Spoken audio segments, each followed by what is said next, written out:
नमस्कार प्रिय विद्यार्थियों, आप सभी का हिस्ट्री 360 चैनल पर एक बार फिर से स्वागत है। आज अपने उसी टॉपिक को आगे बढ़ाते हुए लोक देवता पर चर्चा करेंगे और लोक देवता में सबसे पहले अपनी बात करेंगे पाबूजी राठौड़ के बारे में। एक बहुत प्रसिद्ध देवता है जिसका नाम है राजस्थान में पाबूजी राठौड़। तो पाबूजी राठौड़ के बारे में आइए अपने बात करते हैं शुरू से। सबसे पहले पाबूजी राठौड़ के बारे में अपने बात करें। पाबूजी राठौड़ का जो जन्म स्थल है वो राजस्थान के अंदर हुआ था, कोल्लूमंड जोधपुर के अंदर। प्रश्न बहुत बार एग्जाम में पूछा जाता है, पाबूजी राठौड़ का जन्म स्थल जो है वो कहां पर माना गया?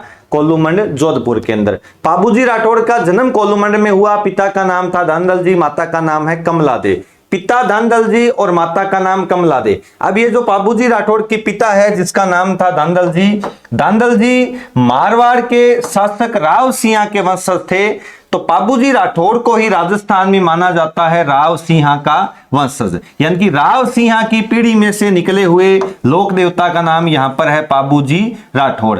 अब ध्यान से सुनिएगा इस बात को कि पाबूजी राठौड़ को इतिहासकार तो मानते हैं राव सिंह का वंशज, लेकिन धार्मिक ग्रंथों के अनुसार जो पाबूजी राठौड़ है वो माने जाते हैं लक्ष्मण के अवतार। ये बिल्कुल सामान्य सी जानकारी है पाबूजी के बारे में। पिता धनदल जी, माता का नाम कमला दे, पत्नी का नाम था फुल्लन दे या सुप्यार दे। पाबूजी की पत्नी फुल्लन दे या जो सुप्यार दे है ये अमरकोट की राजकुमारी थी। अमरकोट वर्तमान में पड़ता है पाकिस्तान के अंदर। अमरकोट के राजा सूरजमल सोडा की पुत्री का नाम था फुल्लन दे या इनको अपने बोलते हैं सुप्यार दे। फुल्लन दे सुप्यार दे पाबूजी राठौड़ की पत्नी थी। पाबूजी का विवाह अमरकोट में हुआ था। अमरकोट रियासत वर्तमान में पड़ती है पाकिस्तान के अंदर। पाबूजी के प्रसिद्ध नाम के बारे में ध्यान से सुनिएगा। पाबूजी को राजस्थान में ऊंटों का देवता बोला जाता है। ऊंटों का देवता क्यों कहा गया? क्योंकि मारवाड़ में सबसे पहले ऊंट लाने का जो श्रेय है वो राजस्थान में दिया गया पाबूजी राठौड़ को। इसलिए पाबूजी राठौड़ है वो कौन से देवता के रूप में प्रसिद्ध हो गए? ऊंटों के देवता के रूप में। प्रश्न एग्जाम में आता है ऊंटों के देवता किसे माना गया है? तो ऊंटों का देवता है पाबूजी राठौड़। राव सिंह का वंशज हो गया, लक्ष्मण का अवतार है। एक इनका प्रसिद्ध नाम और भी है, प्लेग रक्षक देवता। प्लेग रक्षक देवता क्यों कहा गया? क्योंकि ये ऊंटों के देवता है। ऊंटों का एक मारवाड़ में बड़ा जो अपने कहीं प्रसिद्ध या मुख्य रोग है ऊंटों का, जिसको अपने बोलते हैं सर्रा। सर्रा रोग एक दूसरे ऊंट से बड़ी तेजी से फैलता है और मनुष्य के अंदर चूहों के द्वारा फैलने वाला रोग है प्लेग। तो मारवाड़ में जो ऊंट पालने वाले लोग हैं वो उस सर्रा रोग को बोलते हैं प्लेग और उस सर्रा से रक्षा करते हैं पाबूजी राठौड़। इसलिए पाबूजी राठौड़ का नाम प्रसिद्ध हो गया प्लेग रक्षक देवता। तो राजस्थान में प्लेग रक्षक देवता, लक्ष्मण का अवतार और हाड़ फाड़ वाले देवता, ये सारे के सारे जो प्रसिद्ध नाम बनते हैं वो कौन से लोक देवता के हैं? पाबूजी के। अब क्या होता है, कई इतिहासकार ये बताते हैं कि पाबूजी राठौड़ के पास में एक घोड़ी थी या इनका अपने प्रिय वाहन बोलते हैं जिसका नाम था केसर कालमी। सारा का सारा जो युद्ध है, सारी की सारी जो कहानी है पाबूजी की रोचक, वो यहीं से स्टार्ट होती है कि पाबूजी के प्रिय वाहन का नाम अपने पढ़ते हैं केसर कालमी। और केसर कालमी जो घोड़ी है वो भेंट की थी देवल चारनी ने। एक देवल जाति की कन्या थी जिसको अपने बोलते हैं देवल चारनी। देवल चारनी ने पाबूजी को जो घोड़ी भेंट की उसका नाम रखा गया केसर कालमी। अब प्रश्न आता है भी केसर कालमी का संबंध कौन से लोक देवता से है? पाबूजी राठौड़ से। केसर कालमी पाबूजी राठौड़ का प्रिय वाहन था। केसर कालमी भेंट की देवल चारनी ने। लेकिन क्या होता है भी पाबूजी की बहन का जो विवाह हुआ था तो बहन का नाम था सोहनबाई और सोहनबाई का विवाह हो गया जालोर के एक बहुत बड़े राजा थे जायल कस्बे के, जिसका नाम था जिंदराव खिंची।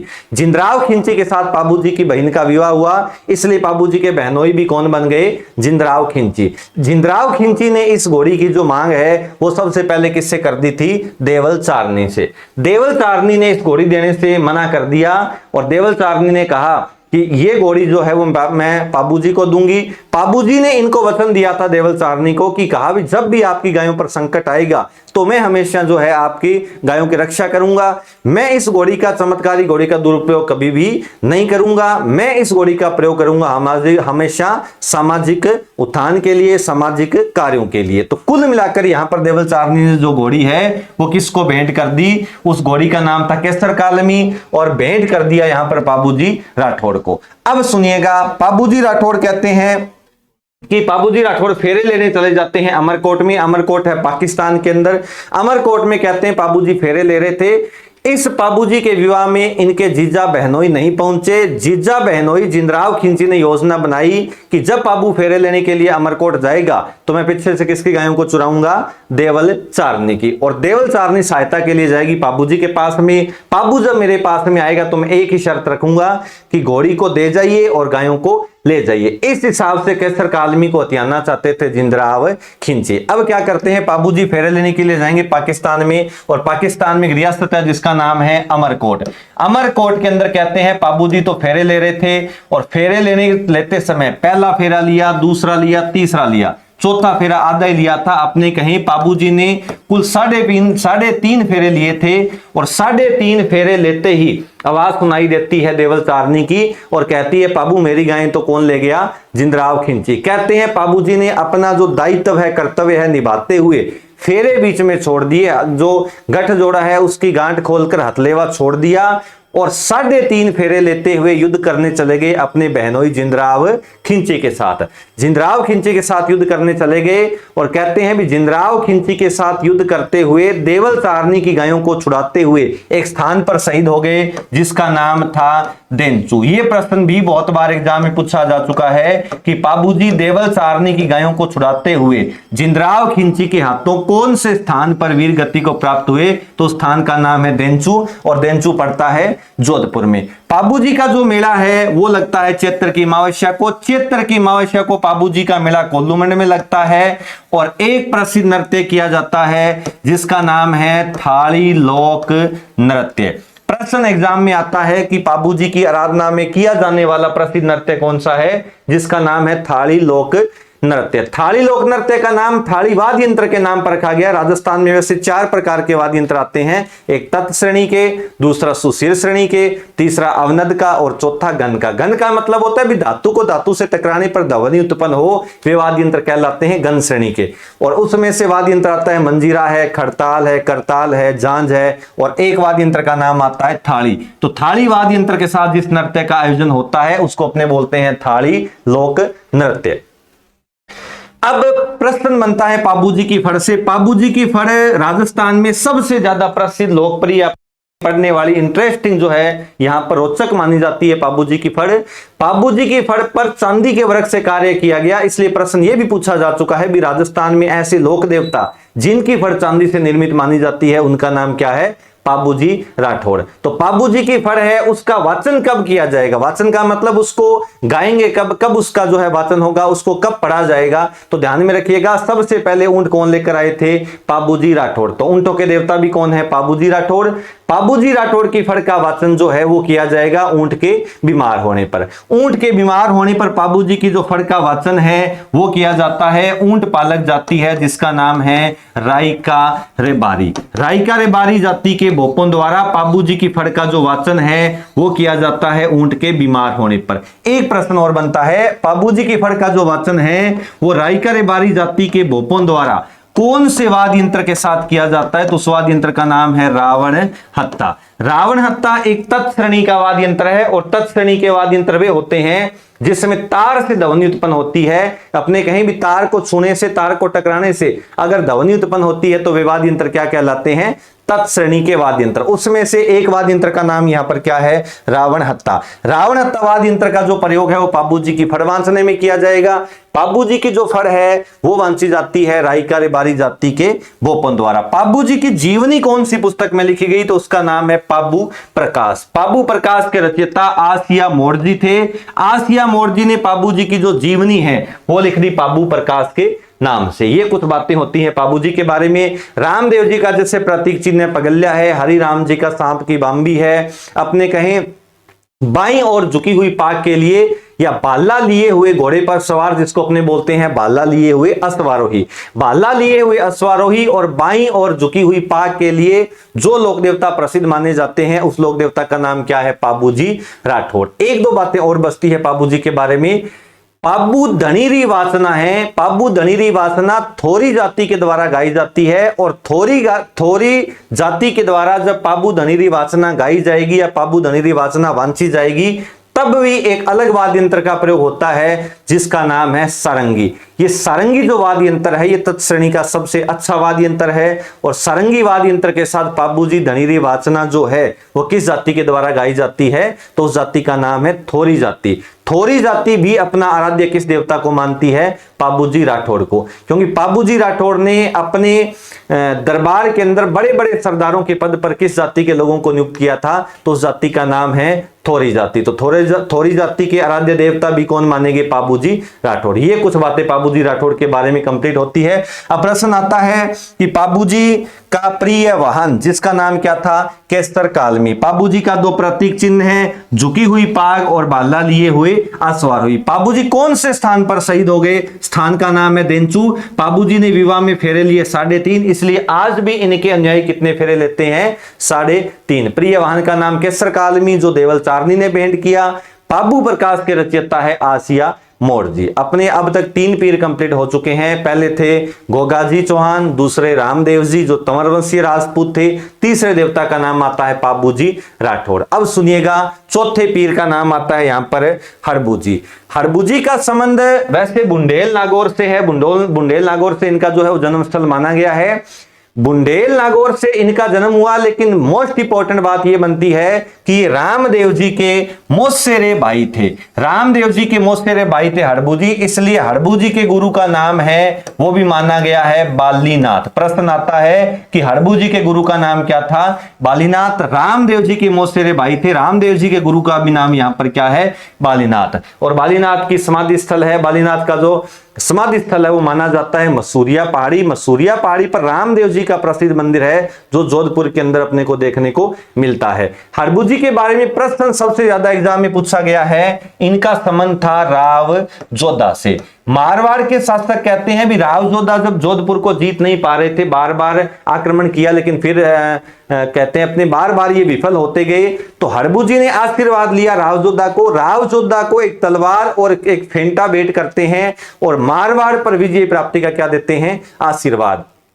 कहते हैं इस आशीर्वाद के बाद में राव जोधा जो है वो मारवाड़ पर विजय प्राप्त कर लेते हैं। और मारवाड़ पर विजय प्राप्त करने के बाद में जो है राव जोधा ने इनको एक गांव भेंट किया था, उस गांव का नाम था बेंगटी गांव। प्रश्न आता है बेंगटी की जागीर हरबूजी लोक देवता को किस राजा के द्वारा भेंट की गई, तो उस राजा का नाम था राव जोधा। एक तो इन्होंने बेंगटी गांव भेंट किया, एक बेंगटी गांव के साथ साथ इन्होंने भेंट की थी लकड़ी से बनी हुई बैलगाड़ी। तो बेंगटी गांव और बैलगाड़ी भेंट करने वाले शासक का नाम है राव जोधा।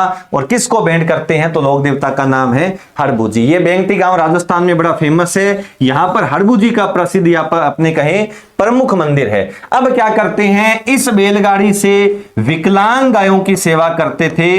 विकलांग गायों के आश्रय दाता भी राजस्थान में कौन से लोक देवता कहलाते हैं, तो उस लोक देवता का नाम है हरबूजी। हरबूजी विकलांग या पंगु गायों के आश्रयदाता कहलाते हैं।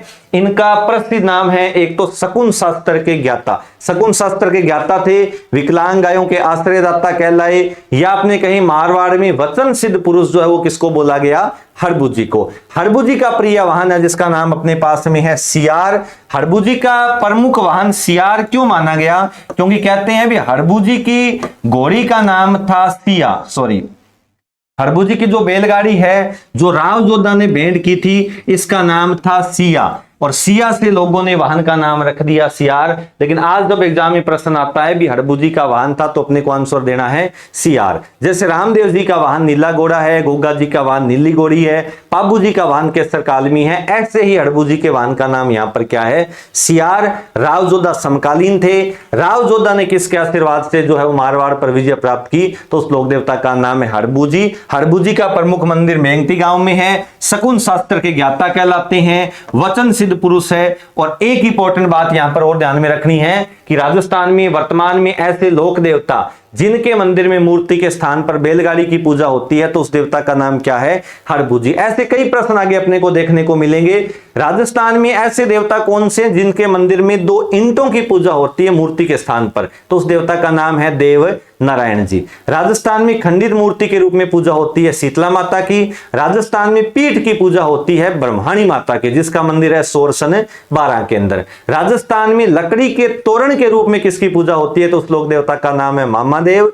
राजस्थान में सांप की बांबी के रूप में किसकी पूजा होती है? तो उस देवता का नाम है हरि राम जी। और हरि राम जी का प्रमुख मंदिर है जोरडा गांव नागौर में। अब अपना अंतिम पीर है जिसका नाम है मेहाजी मांगलिया। मेहाजी मांगलिया के बारे में अपनी चर्चा करेंगे। कोई बड़ा इतिहास नहीं है, कहते हैं कई किताबों में आपको लिखा हुआ मिलेगा मांगलिया जी मेहा या मिलेगा मेहाजी मांगलिया। इस मांगलिया शब्द का मतलब है इनकी गोत्र मांगलिया थी, इसलिए कर्नल जेम्स टोड ने कहा कि मांगलिया गोत्र होने से इस देवता का नाम फेमस हो गया मेहाजी मांगलिया, क्योंकि मेहाजी के आगे गोत्र लग गई मांगलिया। और इस बात का उल्लेख किया था राजस्थान इतिहास के जनक कर्नल जेम्स टोड ने। कर्नल जेम्स टोड ने इनकी गोत्र बताई थी मांगलिया। इनके प्रमुख वाहन का नाम है किरण काबरा। प्रमुख मंदिर है बापणी गांव जोधपुर में। और इस देवता का जो प्रसिद्ध मेला है वो लगता है भाद्रपद कृष्ण अष्टमी को। भाद्रपद कृष्ण अष्टमी को होती है यहां पर जन्माष्टमी। भगवान कृष्ण का जन्म भी इसी दिन हुआ और इसी दिन मेला लगता है मेहाजी मांगलिया का। एक बात और ध्यान में रखिएगा, इस मेहाजी मांगलिया के जो पुजारी है वो आजीवन अविवाहित रहते हैं। अपना वंश है वो किसी व्यक्ति के परिवार में से बच्चे को गोद लेकर चलाते हैं। और कहते हैं मेहाजी मांगलिया ने लगभग 1562 के आसपास जैसलमेर के एक बड़े राजा को पराजित किया था जिसका नाम था राणंगदेव भाटी। प्रश्न एग्जाम में कई बार पूछा गया भी जैसलमेर के राणंगदेव भाटी को युद्ध में हराने वाले लोक देवता का नाम क्या था? तो उस लोक देवता का नाम है मेहाजी मांगलिया। मेहाजी मांगलिया के प्रमुख वाहन का नाम किरण काबरा है। मेला लगता है भाद्रपद कृष्ण अष्टमी को। इनकी गोत्र थी मांगलिया जिसका उल्लेख किया कर्नल जेम्स टोड ने। यहां तक अपने 5 पीर है वो क्या होते हैं? कंप्लीट। अब 5 पीर के बारे में अपने शुरू करेंगे। अगले देवता का नाम आता है वीर तेजा जी। बड़े प्रसिद्ध देवता है, राजस्थान के सर्वमान्य देवता है जिस देवता का नाम है वीर तेजा जी। तेजा जी के बारे में क्या कुछ प्रश्न बनता है? वही बात है, वीर तेजा जी ने भी अपना जो जीवन है वो गायों के लिए बलिदान कर दिया था।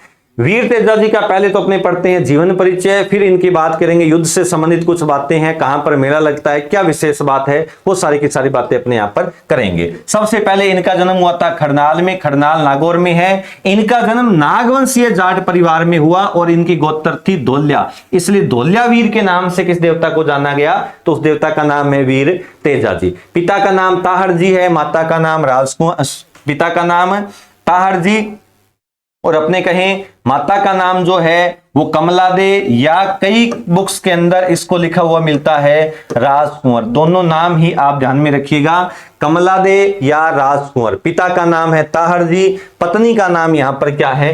पेमल दे। प्रसिद्ध जो नाम है वो बहुत ध्यान से आप याद कीजिएगा। प्रसिद्ध जो नाम है उनके बारे में क्या कुछ प्रश्न बनता है?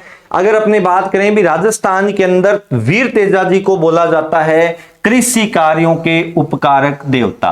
कृषि कार्यों के उपकारक देवता यानी कि खेत में किसान हल चलाते हैं, हल चलाते समय किस देवता की उपासना होती है? तो उस लोक देवता का नाम है वीर तेजा जी। कृषि कार्यों के उपकारक देवता कहलाए थे। आपने कई बार सुना होगा एक शब्द आता है तेजा टेर। इसका क्या मतलब होता है? तेजा टेर का मतलब होता है कृषि कार्य करने से पूर्व तेजा जी के गीतों का स्मरण करना, उसी को अपने क्या बोलते हैं? तेजा टेर। अगर अपनी बात करें राजस्थान के अंदर कृषि कार्यों के उपकारक देवता, कालाबाला का देवता, गोरक्षक देवता और राजस्थान के सर्वमान्य लोक देवता। सर्वमान्य का मतलब सबसे ज्यादा माने जाने वाले, या राजस्थान के हर एक प्रांत में जिस देवता को पूजा गया उस देवता का नाम क्या है? वीर तेजा जी। अब आपके सामने एक प्रश्न ये है कि तेजा जी को कालाबाला का देवता क्यों कहा गया?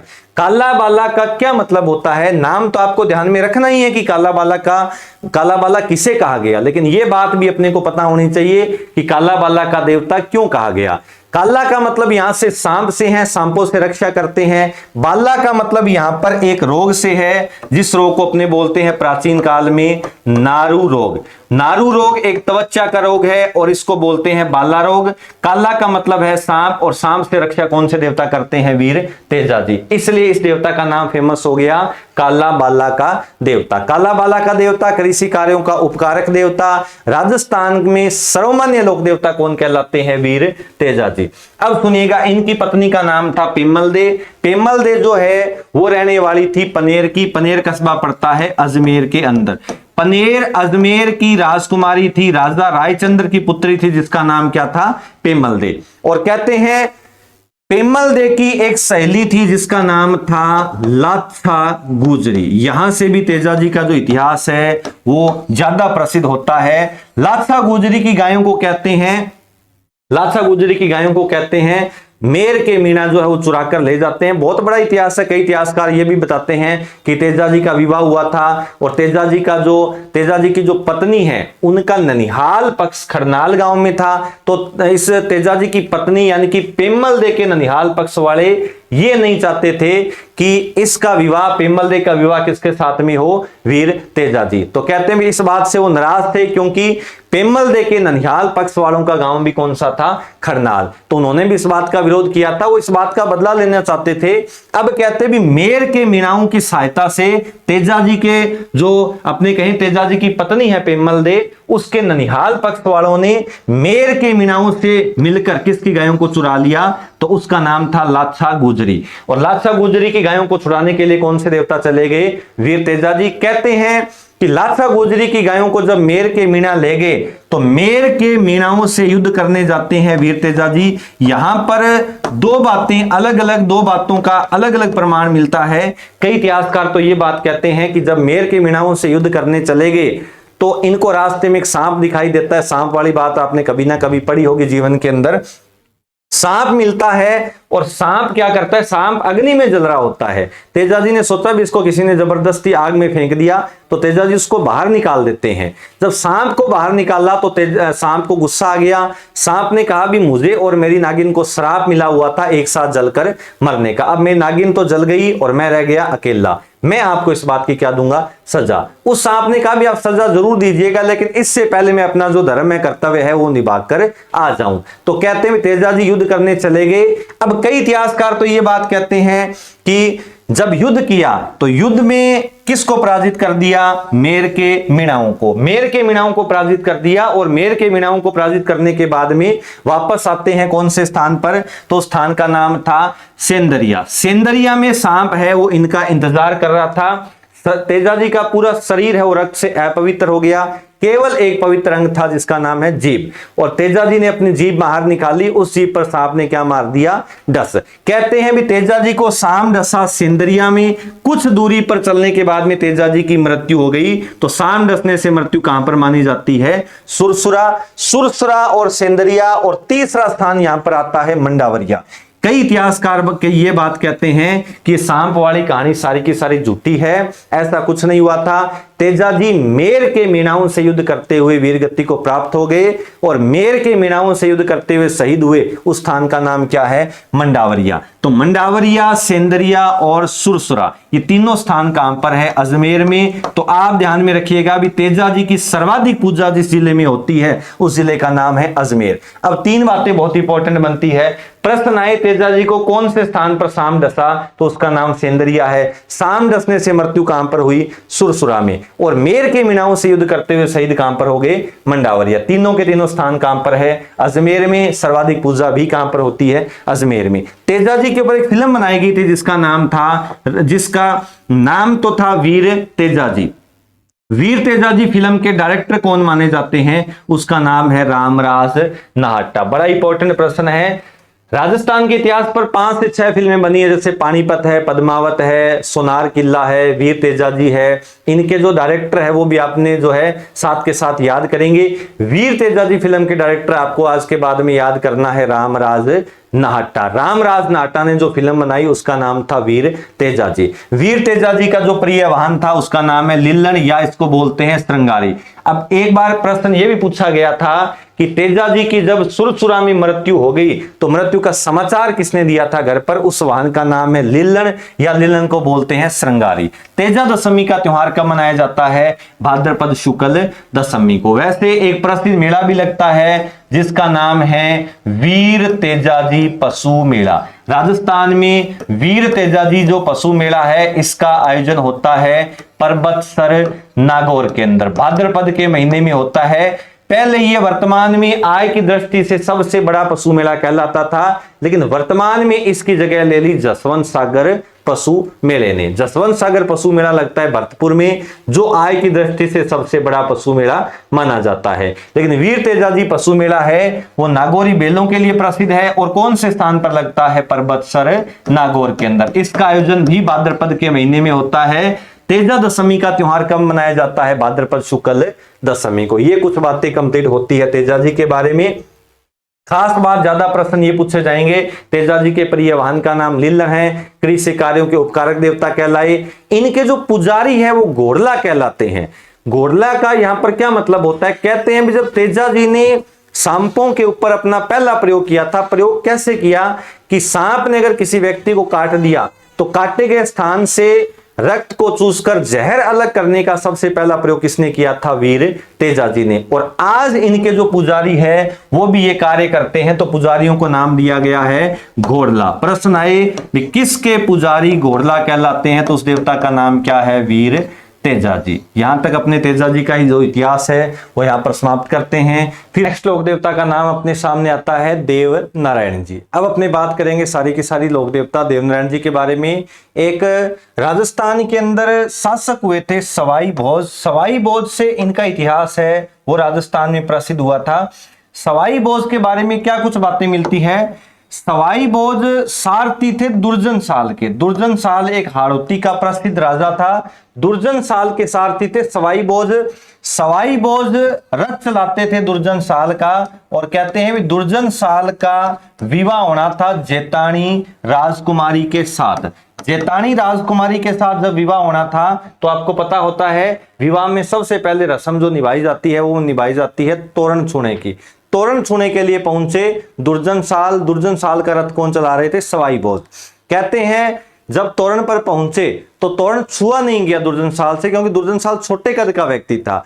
अब दुर्जन साल ने आग्रह किया सवाई भोज से, कहा कि आप तोरण को है छू दीजिए। सवाई भोज ने कहा महाराज मैं कैसे तोरण को छू सकता हूं, अगर मैंने तोरण छू दिया तो रियासत पर अधिकार मेरा हो जाएगा, क्योंकि तोरण छूने का मतलब है विजय का प्रतीक, विजय का पताका, यानी कि जो तोरण छूता है उसका रियासत पर क्या माना जाता है? अधिकार। सवाई भोज से फिर आग्रह किया तो सवाई भोज ने इस तोरण को है वो छू दिया। इस बात की खबर लग गई कौन सी राजकुमारी को? जेतानी को। जेतानी मन ही मन बड़ी प्रसन्न हुई। जेतानी विवाह करना ही नहीं चाहती थी दुर्जन साल से। अब जेतानी ने समाचार पहुंचाया सवाई भोज को कि अब आपका रियासत पर अधिकार हो चुका है और मुझको विवाह करके यहां से ले जाइए। अब क्या करते हैं? दुर्जन साल और सवाई भोज के मध्य युद्ध होगा। युद्ध किस बात को लेकर होगा? सवाई भोज जेतानी को लेकर यहां से चले गए। एक नदी बहती है जिस नदी का नाम है खारी नदी, और खारी नदी बहती है गोठ दंडावता में। खारी नदी के तट पर कहते हैं सवाई भोज और दुर्जन साल के मध्य क्या होता है? युद्ध। इस युद्ध के अंदर सवाई भोज जो है वो शहीद हो गए, वीर गति को प्राप्त हो गए। इस स्थान का नाम था गोठ दंडावता। प्रश्न एग्जाम में पूछा जाता है कि गोठ दंडावता किस जिले के अंदर है? यह है आसींद में। और आसींद जिला किस जिले के अंदर है? तो जिले का नाम यहां पर आता है भीलवाड़ा। अपने कहें सवाई भोज का प्रसिद्ध मंदिर भी कहां पर बना हुआ है? भीलवाड़ा में। सवाई भोज की एक और पत्नी थी जिसका नाम था सेड्डू खटानी। सेड्डू खटानी की कोख से जिस बालक की उत्पत्ति हुई वह लोक देवता क्या कहलाए थे?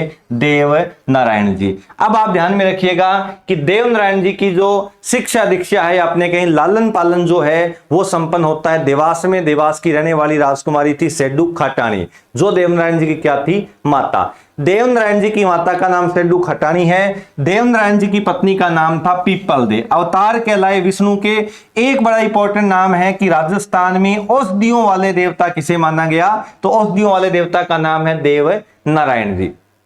क्यों कहा गया इनको औषधियों वाले देवता? कहते हैं इन्होंने बड़े होकर नीम वृक्ष का औषधीय महत्व बताया था, और प्रसाद के रूप में भी आज इनके मंदिर में किसकी पत्तियां दी जाती है, तो वो दी जाती है नीम की पत्तियां। प्रसाद के रूप में नीम की पत्तियां दी जाएगी। इनके मंदिर में मूर्ति के स्थान पर भी 2 ईंटों की पूजा होती है। लेकिन आप ध्यान में रखिएगा कि राजस्थान में औषधियों वाले देवता, राज्य क्रांति का जनक या आधा उदल देवता भी किसे माना गया, तो उस देवता का नाम है देव नारायण जी। बहुत सारी बातें यहां पर बनती है। अब सुनिएगा कुछ और बातों के बारे में। देवनारायण जी के वाहन का नाम लीलागर है। इनका मेला 2 दिन तक लगता है, और ध्यान में रखना मुख्य मेला खारी नदी के तट पर है, जिसका नाम है गोठ दंडावता, तहसील है आसींद, और जिले का नाम क्या है, भीलवाड़ा। जिस युद्ध के अंदर सवाई बहुत शहीद हुए, पीछे से रानी जेतानी है वो सती हो गई, इस पूरी की पूरी कहानी को अपने बोलते हैं बगड़ावत गाथा। बगड़ावत गाथा में सवाई बोस और दुर्जन साल के युद्ध का वर्णन है, और ये बगड़ावत गाथा है किस जाति के लिए महाभारत है, तो उस जाति का नाम है गुर्जर जाति। गुर्जरों के आराध्य कहलाते हैं देवनारायण जी। देवनारायण जी ने ही बड़े होकर किसको मारा था, दुर्जन साल को। इनका मेला 2 दिन तक लगता है, भाद्रपद शुक्ल 6 और सप्तमी को। स्थान का नाम है गोठ दंडावता, तहसील है आसीन, और जिले का नाम क्या है, भीलवाड़ा। ये कुछ बातें होती है देवनारायण जी के बारे में। अपने कहें देवनारायण जी का जो प्रिय वाहन है उसका नाम था लीलागर। मेला भाद्रपद शुक्ल 6 और सप्तमी को होगा। एक फिल्म बनी थी देवनारायण जी के ऊपर, जिसकी भूमिका अपने कहें देवनारायण जी की भूमिका निभाई थी नाथू सिंह गुर्जर ने। प्रश्न आता है भी नाथू सिंह गुर्जर ने कौन से लोक देवता की भूमिका निभाई, तो लोक देवता का नाम है देव नारायण जी। यहां पर देवनारायण जी का इतिहास है वो लगभग कंप्लीट होता है। कुछ एक बातें और भी याद कर सकते हो, जैसे देवनारायण जी को अपना आराध्य देव कौन मानते थे, राणा सांगा। राणा सांगा ने इनका मंदिर बनाया था देव डूंगरी चित्तौड़गढ़ में। इनका एक मंदिर और भी है देवधाम, जिसको बोलते हैं जोधपुरिया टोंक के अंदर। एक तहसील है जिसका नाम है निवाई। इस निवाई टोंक के अंदर स्थान का नाम है जोधपुरिया, और जोधपुरिया में एक मंदिर बना हुआ जिसको अपने बोलते हैं देवधाम। तो देवधाम जोधपुरिया में भी किस देवता का प्रसिद्ध मंदिर हुआ, तो देवता का नाम है देव नारायण जी। अब सुनिएगा देवनारायण जी के बाद में देवता का नाम आता है कल्लाजी राठौड़। आपने कभी चित्तौड़गढ़ का साका पढ़ा होगा। चित्तौड़गढ़ के अंदर 3 युद्ध हुए थे। पहला 1303 में हुआ, दूसरा 1534 में हुआ, और तीसरा हुआ था 1567-68। चित्तौड़गढ़ के तीनों साकों के अंदर अपने कहें जो है केसरिया किया गया, उसके बाद में जोर हुआ, और कोई ना कोई आक्रमणकारी है वो भी आपको क्या करना होता है, याद। लेकिन आप ध्यान से सुनना, चित्तौड़ साका हुआ था 1567-68 के अंदर। 1567-68 के अंदर चित्तौड़गढ़ का तीसरा शाखा था, और चित्तौड़गढ़ के तीसरे शाखे में यहां का जो राजा है उसका नाम था उदय सिंह, और उदय सिंह पर आक्रमण करने वाला जो शासक है उसका नाम था मुगल शासक अकबर।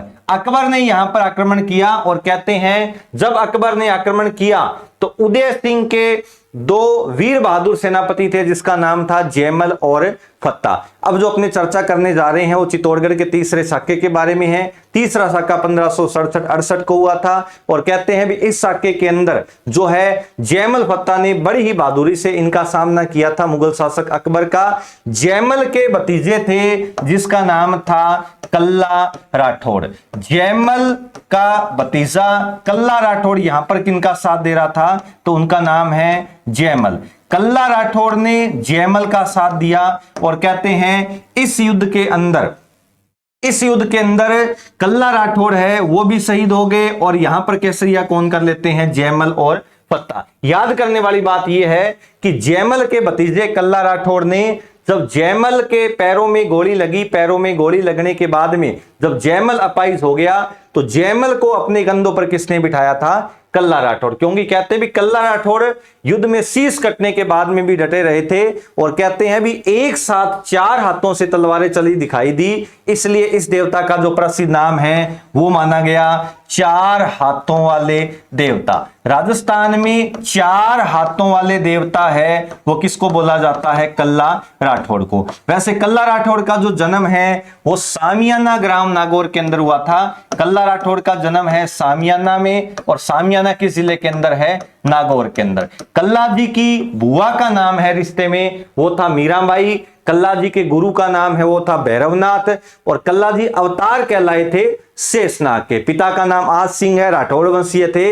1544 में इनका जन्म हुआ था सामियाना ग्राम नागौर में। प्रसिद्ध जो नाम है वो ये है कि कल्ला जी राठौड़ का प्रसिद्ध नाम है चार हाथों वाले देवता। प्रश्न आता है भी चार हाथों वाले देवता किसे माना गया, तो उस देवता का नाम है कल्ला जी राठौड़। कल्ला जी राठौड़ के बारे में और क्या कुछ विशेष बात है, दो प्रसिद्ध मंदिर हो गए, सामलिया डूंगरपुर और रनेला चित्तौड़गढ़। मेला दशहरे से एक दिन पहले होता है आश्विन शुक्ल नवमी को। और प्रसिद्ध नाम आपके सामने हैं, चार हाथों वाले देवता, केहर कमदस और बाल ब्रह्मचारी।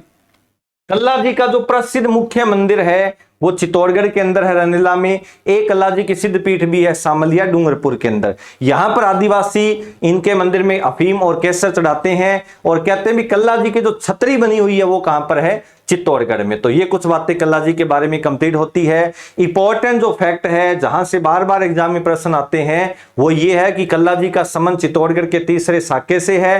राठौड़ वंश में इनका जो जन्म हुआ, बुआ का नाम था मीराबाई, चाचा का नाम है जयमल। मेला लगता है आश्विन शुक्ल नवमी को। और मोस्ट इंपॉर्टेंट जो प्रसिद्ध नाम है वो है चार हाथों वाले देवता। और इनकी छतरी किस दुर्ग में बनी हुई है, तो दुर्ग का नाम है चित्तौड़गढ़। अब सुनिएगा नेक्स्ट लोक देवता के बारे में। नेक्स्ट देवता का नाम आता है तल्लीनाथ जी। तल्लीनाथ जी का जो मूल नाम है वो तो है गांगदेव राठौड़। गुरु का नाम है जालंधरनाथ। मंदिर पांचोटा पहाड़ी पर बना हुआ है, पांचोटा ग्राम के जिले के अंदर है, जालोर में। लेकिन सबसे इंपॉर्टेंट बात यहां पर जो निकल के आती है वो ये है कि जो तल्लीनाथ जी है वो कौन से देवता के रूप में प्रसिद्ध हो गए, तो उसको अपने बोलते हैं प्रकृति प्रेमी देवता। राजस्थान में प्रकृति प्रेमी संत कभी पूछा जाए तो उस संत का नाम बनता है जाम्बोजी। प्रकृति प्रेमी देवता कभी पूछा जाए तो प्रकृति प्रेमी देवता कहलाते हैं तल्लीनाथ जी। तल्लीनाथ जी का मूल नाम गांगदेव राठौड़ है, अपने कहें गुरु का नाम जालंधरनाथ है। इस तल्लीनाथ जी के मंदिर के चारों ओर का पर्यावरण, या आपने कहें चारों ओर मंदिर के जहां पर पेड़ पौधों को काटना निषेध है, जहां पर पेड़ पौधों को काटा नहीं जाता, उस क्षेत्र को अपने बोलते हैं ओरण। तो एग्जाम में यह प्रश्न भी पूछा जा चुका है कि ओरण शब्द का संबंध कौन से लोक देवता से माना गया, तो लोक देवता का नाम यहां पर क्या है, तल्लीनाथ जी। एक ध्यान में और रखिएगा, एक बात और ध्यान में रखिएगा, जालंधरनाथ ने जिस मंदिर में तपस्या की थी वह कहलाया था सीरे मंदिर। राजस्थान के अंदर जो सीरे मंदिर है ये जालोर के दुर्ग में है और जालोर को अपने बोलते हैं सुवर्णगिरी दुर्ग। सुवर्णगिरी दुर्ग जालोर का है, स्वर्णगिरी दुर्ग है वो जैसलमेर के अंदर है। तो ये कुछ बातें होती हैं तल्लीनाथ जी के बारे में। तल्लीनाथ जी के बारे में के बाद में देवता का नाम अपने पास में आता है मल्लीनाथ जी। तल्लीनाथ जी अलग है, मल्लीनाथ जी अलग है, लेकिन है दोनों ही बड़े इंपॉर्टेंट। मल्लीनाथ जी के बारे में क्या विशेष बात है, मल्लीनाथ जी का जो प्रमुख क्षेत्र, अपने कहीं प्रमुख जो मंदिर है वो तिलवाड़ा बाड़मेर में है। इनकी पत्नी का नाम रूपादे था, गुरु का नाम उगम सी बाटी है। और याद करने वाली जो सबसे महत्वपूर्ण यहां पर बात है वो है इनका पशु मेला। पशु मेले का आयोजन चैत्र कृष्ण 11 से शुक्ल 11 तक होता है। इस पशु मेले की क्या विशेषता है, ध्यान से सुनिएगा। पहले दो तीन कॉमन सी बातें हैं कि मल्लीनाथ जी का जन्म तो हुआ तिलवाड़ा में, पत्नी का नाम था रूपादे। रूपादे के बारे में एक प्रश्न ये भी बनता है कि यह राजस्थान की प्रमुख निर्गुण भक्त महिला है। कौन सी भक्त महिला है, प्रमुख निर्गुण भक्त महिला का नाम था रूपादे। उगम सी बाटी को गुरु बनाया और इन्होंने एक पंथ की स्थापना की थी जिसका नाम था कुंडा पंथ। जैसे कामड़िया पंथ रामदेव जी ने चलाया, दास दासी पंथ है वो चलाया था मीराबाई ने। और यहां पर कुंडा पंथ किसने चलाया था, तो उस महिला का नाम था रूपादे। रूपादे मल्लीनाथ जी की पत्नी है और एकमात्र कौन सी भक्त महिला है, निर्गुण भक्त महिला। निर्गुण भक्त महिला का मतलब आप जान ही चुके होंगे कि जिस महिला ने मूर्ति पूजा का विरोध करके आपने कहीं ईश्वर को निराकारी मानकर उपासना की, वह कौन सी महिला कहलाएगी, निर्गुण भक्त महिला। तो यहां पर राजस्थान की प्रमुख निर्गुण भक्त महिला रूपादे है, गुरु का नाम पढ़ी लिया उगम सी बाटी।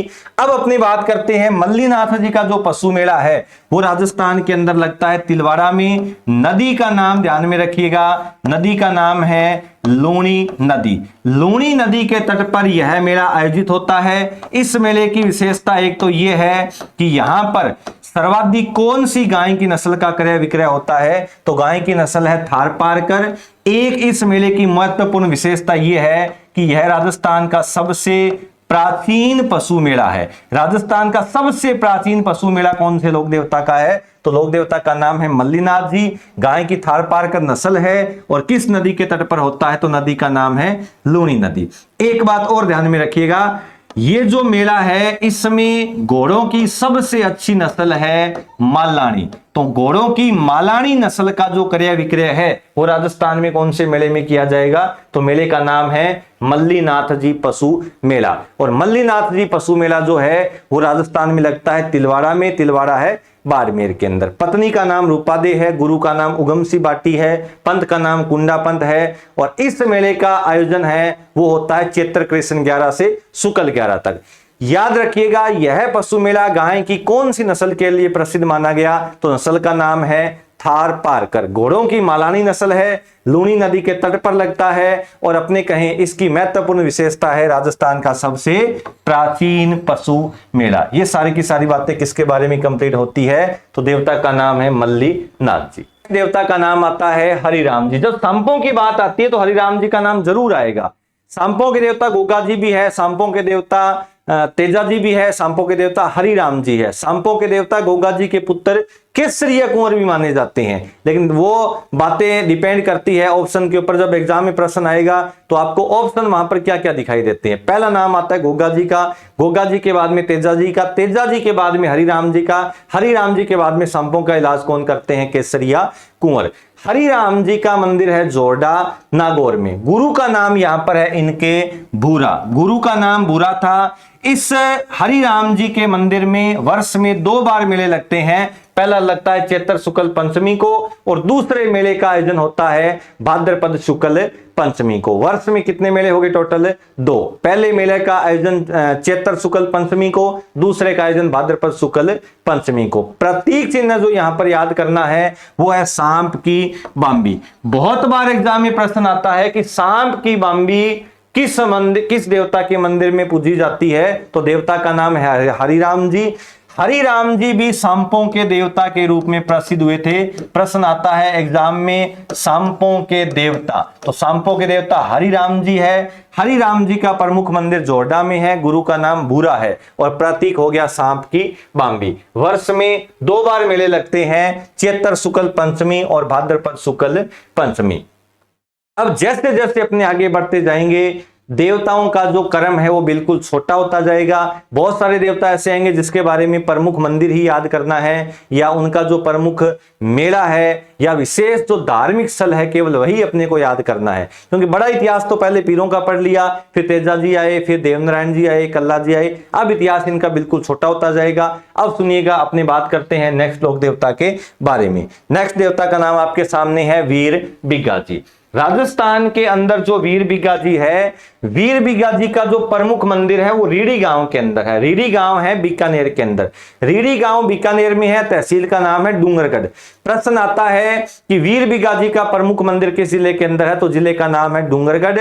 डूंगरगढ़ का प्रसिद्ध गांव है एक जिसका नाम है रीडी गांव। रीडी गांव के अंदर इनके पिता का नाम था राव मोहन, माता का नाम था राव सुल्तानी और अपने कहें जाखड़ समाज के कुल देवता कहलाते हैं। सबसे ज्यादा पूछा जाने वाला प्रश्न यही है कि राजस्थान में जाखड़ समाज के कुल देवता कौन कहलाते हैं, तो उस देवता का नाम है वीर बिग्गा जी। इनका मेला प्रति वर्ष इंग्लिश कैलेंडर के अनुसार या अपने कहें अंग्रेजी कैलेंडर के अनुसार लगता है 14 अक्टूबर को। ये कुछ 4-5 बातें हैं, इनके बारे में याद रखिएगा। प्रमुख मंदिर इनका रेडी गांव में है। पिता का नाम राव मोहन था, माता का नाम सुल्तानी है और सबसे ज्यादा महत्वपूर्ण बात है किस समाज के कुल देवता कहलाते हैं, तो समाज का नाम है जाखड़ समाज। प्रतिवर्ष जो मेला लगता है वो लगता है 14 अक्टूबर को और कहते हैं वीर बिग्गा जी है ये भी राठाली जोहड़ी का युद्ध करते हुए, राठाली जोहड़ी का युद्ध करते हुए वीर गति को क्या हो गए थे, प्राप्त। यानी कि इन्होंने भी गायों को रक्षा जो है लोगों से युद्ध किया था, मुस्लिम लुटेरों से युद्ध किया और राठाली जोड़ी के युद्ध में क्या हो गए थे, गायों को बचाते हुए शहीद। ये कुछ बातें हैं वीर बिग्गा जी के बारे में। वीरबिगा जी के बाद में आगे देवता का नाम आता है इल्लो जी। मोस्ट इंपॉर्टेंट प्रश्न बनता है, जब नए साल की शुरुआत होती है या अपने कहें नए साल की शुरुआत से थोड़ा सा पहले हिंदुओं का पहला महीना आता है चैत्र। चैत्र का ही पहला पक्ष है कृष्ण, और कृष्ण पक्ष की पहली ही तारीख को त्योहार होता है धुलंडी का।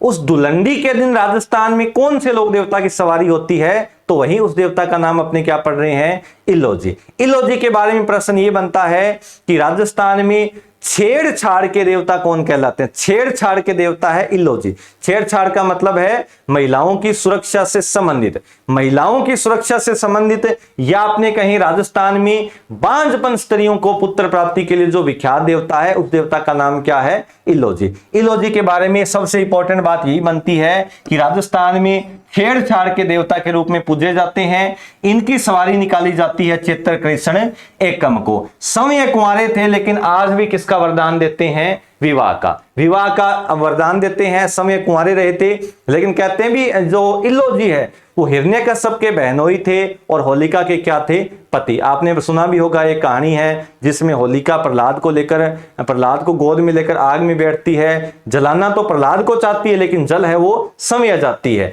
तो कहते हैं भी होलिका के पति थे इल्लो जी, हिरण्यकश्यप के बहनोई थे, लेकिन विवाह है वो नहीं हो पाया। तो ध्यान में रखिएगा, मारवाड़ में छेड़छाड़ के देवता या बांझपन स्त्रियों को पुत्र प्राप्ति के लिए विख्यात देवता में सबसे पहले नाम आता है इल्लो जी का। और इल्लो जी की सवारी धुलंडी के दिन निकाली जाएगी चैत्र कृष्ण एकम को। अब सुनिएगा, नेक्स्ट देवता का नाम है डूंगर जी जवार जी। 1857 की क्रांति से भी इनका संबंध जुड़ा हुआ है, आप सभी अच्छे से जानते होंगे। 1857 की क्रांति में भी इनका नाम आता है डूंगर जी जवार जी का। डूंगर जी जवार जी जो है वो शेखावाटी क्षेत्र या आपने कहें सिक्कर के प्रसिद्ध लोक देवता थे, और आपस में ये थे चाचा भतीजा। आपस में चाचा भतीजा थे, शेखावाटी क्षेत्र के प्रसिद्ध देवता है। और अगर अपने बात कहें कि ये डाकू के रूप में प्रसिद्ध थे। डाकू का मतलब क्या हुआ, कहते हैं ये गरीब जो अमीर लोग हैं, अमीर लोगों का जो धन है वो लूटकर कहां पर बांट दिया करते थे, गरीबों में। ऐसे दो लोक देवता का नाम एक साथ में आएगा, डूंगर जी और जवार जी। आपस में चाचा भतीजा थे, शेखावटी के प्रसिद्ध देवता हो गए। इनका संबंध है 1857 की क्रांति से। अब सुनिएगा, इसके बाद में अपने कहें इस देवता का जो प्रमुख मंदिर है वो है भटोट पाटोदा, और भटोट पाटोदा कहां पर है, सीकर के अंदर। अब जैसे जैसे अपने देवता आगे बढ़ते हैं, इनके बारे में विशेषता बहुत है, कम होती जाती है, और आगे तो कुछ 2-3 देवता ऐसे आएंगे जिनके बारे में आपको यही बात याद करनी है भी इनका प्रसिद्ध मंदिर कहां पर है। डूंगर जी जवार जी चाचा भतीजा थे, 1857 की क्रांति से संबंधित है। अमीर लोगों का जो धन लूटकर कहां पर बांट दिया करते थे, गरीबों में। ऐसे देवता का नाम है डूंगर जी जवार जी। सुनिए नेक्स्ट देवता के बारे में। नेक्स्ट देवता का नाम आता है रूपनाथ जी। रूपनाथ जी का पहला तो संबंध मैं आपको बता देता हूं कि रूपनाथ जी का संबंध था पाबू जी से, और आपको पहले पढ़ाया गया था पाबू जी में आपको यह बताया था, पाबू जी अपने बहनोई जिंदराव खिंची के हाथों युद्ध करते हुए क्या हो गए थे, शहीद। लेकिन उस युद्ध में इन्होंने किसके लिए बलिदान दिया था, तो पाबू जी ने बलिदान दिया था गायों के लिए।